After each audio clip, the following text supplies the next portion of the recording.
In this video, I will reveal Eden Choi's cards and balls magic on Britain's Got Talent. Here's a quick recap of what happened. He begins the performance by taking a bite out of an apple, drops it, and it falls in slow motion into a hollow tree trunk.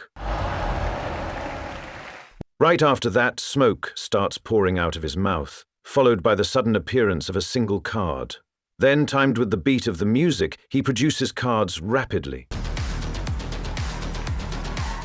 After a beat drop, he moves into the next phase, where he produces a white ball that instantly changes into 3 different colors.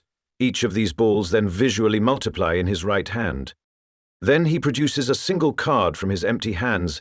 He lets it go and it levitates, then crushes it mid-air, and in an instant it transforms into a white rod and instantly vanishes. He then does a visual transformation of a card from the 4 of diamonds to the 9 of diamonds, as if it were CGI.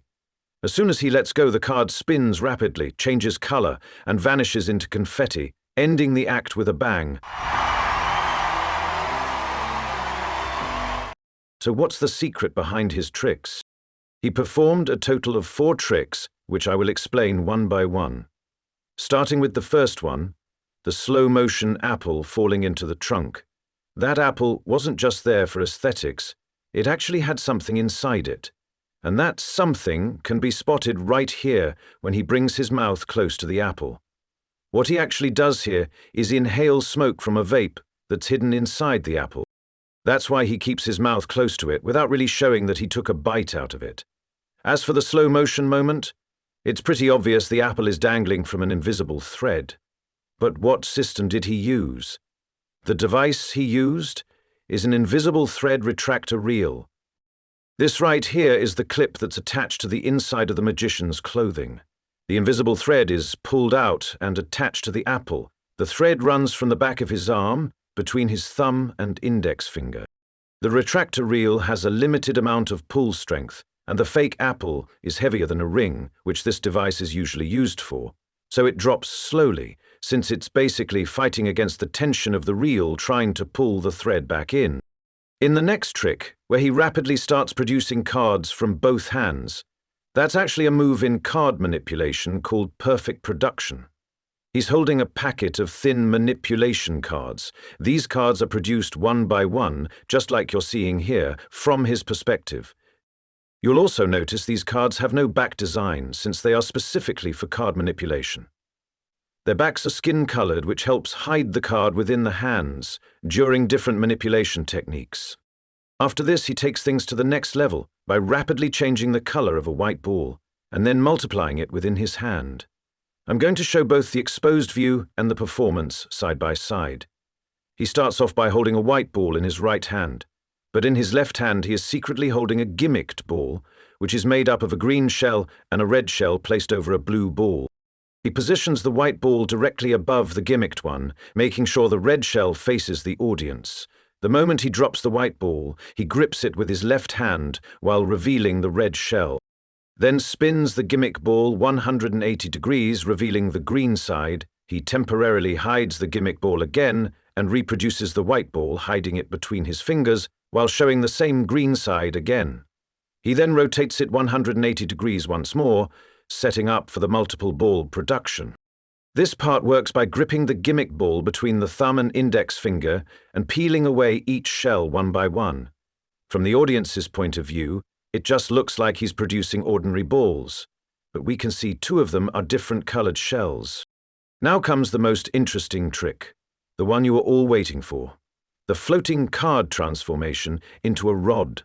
This trick is designed in a really clever way. The rod itself is crafted with one side completely white and the other side black. The playing card is attached to the black side using black-colored threads stitched through the card, with loops on the opposite ends. The back of the card is also black to blend in seamlessly. To execute the illusion, he first pulls out the rod from one end and hides it between both hands, so his fingers can initially contact the ends of the card before the floating part. When he lets go, the ends of the rod are still in contact with his fingers. He then carefully inserts his fingers into the thread loops and pulls them apart, creating the crushing visual. At this exact moment, he rotates his right palm counterclockwise, 180 degrees, which reveals the white half of the rod, while simultaneously hiding the card in plain sight. One end of the rod is connected to an invisible elastic thread the entire time. This allows him to flick the bottom end into the inside of his shirt and release it, letting the elastic thread do the rest of the work. Now for the next trick, the transformation of the 4 of diamonds into the 9 of diamonds, followed by the spin, color change and vanish. This illusion uses 2 key concepts. The first is the Cadabra 2 gimmick. Cadabra is a special gimmick card with invisible threads connected to movable pips. When the performer pulls a hidden tab on the back of the card, the pips shift positions. You'll notice that although the 4 of diamonds transforms into the 9 of diamonds, the number 4 doesn't turn into the 9.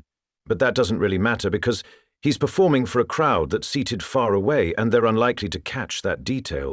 The reason I mention Cadabra 2 is because the second version of this gimmick card includes a flap. In Eden's case, that flap is closed with an adhesive.